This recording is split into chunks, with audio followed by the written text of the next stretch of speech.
Айни ҳол ман духтури ҷарроҳи рентгени ритинии чашм мебошам, яъне хондаи шудам. Ин самтҳое ҳастанд, ки дар Тоҷикистон мутахассис кам аст ва шаҳрвандонро лозим меояд, ки ба давлатҳои хориҷа сафар кунанд.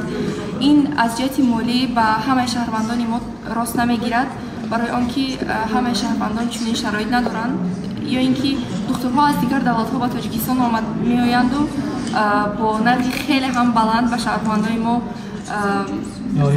ёрии тиббӣ мерасонанд. Аз ҳамин сабаб агар ки мо тавонем дар давлатҳои хориҷа хонда илми он ҷоро ба даст оварда ба Тоҷикистони худ баргардем ва ба халқу ватани худ хизмат намоем, якум ки шаҳрвандони моро лозим намеояд ки бо дигар забон бо духтурҳо суҳбат кунанд, ки ин чиз бисёр фактори муҳим мебошад.